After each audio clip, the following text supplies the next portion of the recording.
my favorite subject, people-centered leadership. If you get me talking about Libby Gill, we're going to be here all day. It's the most essential quality of leadership and also probably the most overlooked. And that quality is hope. I happen to think having a people-centered workplace just for the fact that it's the right thing is good. But, if it's too touchy-feely or you're not quite on board with that, that's okay, because it is the smart thing and the commercial thing to do.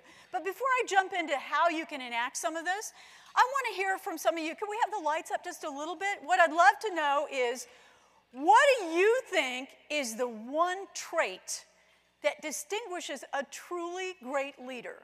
What, in your opinion, is the characteristic of greatness? The difference between a good leader or even a great manager to a really great leader. Anybody, just shout out. Servant leadership. You guys are in the splash zone. I love it that you're all up here in the front. Yes, servant leadership. Thank you. Who said that? You did. I've got a U1 Stuck book for you. If you want to stick around, I'll sign it for you. Just for being the first to speak up with boldness and clarity. I always appreciate that in a leader. Who else? What's your favorite trait? Effective leader. How about you guys?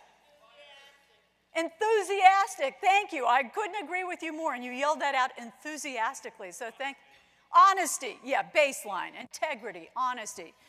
All of those things, absolutely. Inspired, servant leadership, coaching other people, integrity, honesty, all of those things. Being inspiring, so critical.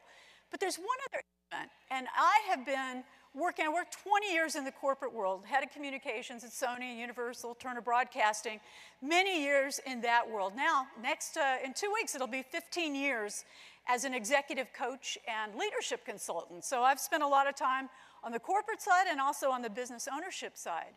And I work with companies and countries across industries because it's always people and performance. I'm always looking at workplace behavior.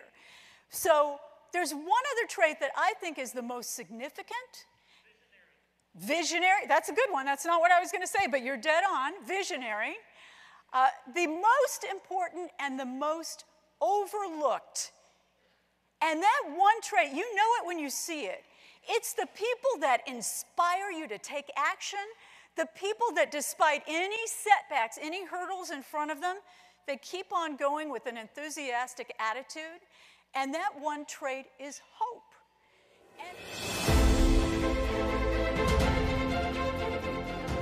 When I was at Universal, I was recruited to head up corporate communications at Universal.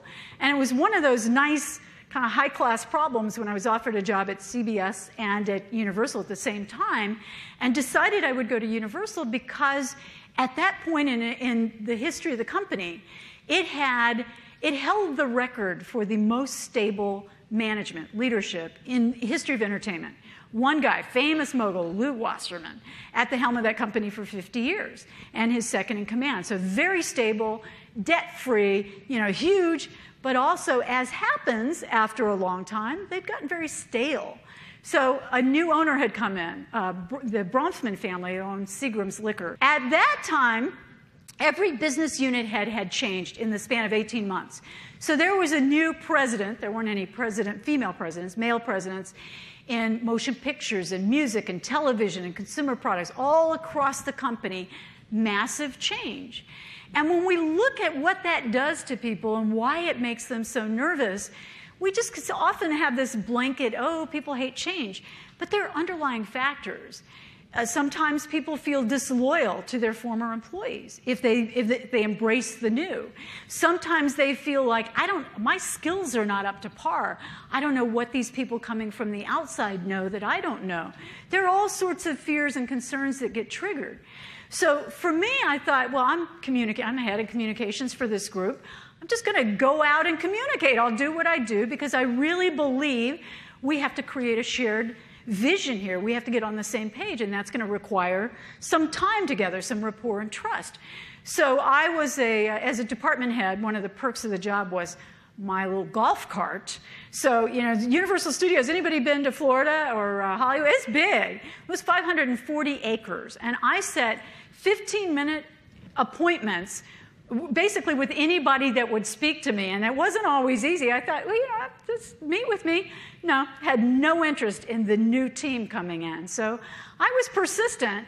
And for about 3 months, my calendar just had these chunks of meetings with HR, accounting, the costume people, the producers, the on-air talent. I mean, anybody that was willing to sit down for a face-to-face. And I got my little golf cart, and I drove past the New York town and past the cowboy village and the parting of the Red Sea. And I went out to all these places and sat down with people and basically just said, tell me about your job.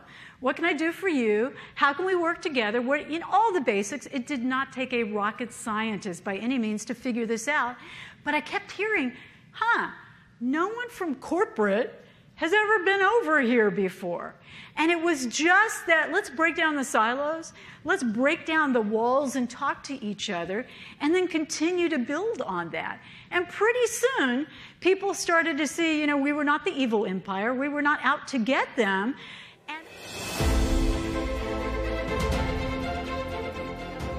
If you have a process to fall back on, it steers you past your own fears and your own blocks. And in my book, You Unstuck, which one of you will get, I did a lot of neuroscience study. And basically, to boil it down, and I know many of you have scientific backgrounds, we feel first and think second. That's how we are wired. We don't have time to sort out the friends from the foes. We feel first, we think second. And if we give in to those fears, which we don't always recognize, sometimes they're just those little, I call the immediate negative response. We just back off from the risk-taking. If we don't have a process to pull us past that, then we'll surf along. We'll take the easier route as opposed to, I'll go for that big job. I'll try something even though I don't feel I'm completely qualified. And this is my process that I started years ago, and now I've used with clients around the world in tech and healthcare and all sorts of media companies. And it's really simple, because I do believe our brain craves simplicity. First is clarify the vision. Now, you all probably have a vision for your life and your career, but I want to frame it for you, or have you frame it. A year from now, if I said you can only accomplish one thing, now you could take this home and think about your personal life later, but in the workplace, if you could only do one thing, and you're back here next year, and you greet a colleague and you haven't seen him for a year, and she says to you, hey, what'd you do this year? What's that one thing? What is that emotional assignment with which your life just wouldn't be complete? That's that one thing. Now, there's an interesting thing that we do when we overcomplicate life. Any overthinkers in the room? Yeah. We're great at that, women. I know, just finding your seat in the room was like, oh my God, is it here? Is it here? Is it here? Is it here? We all do that. Men, you come in, you plop down, the end of the story. That's it. So.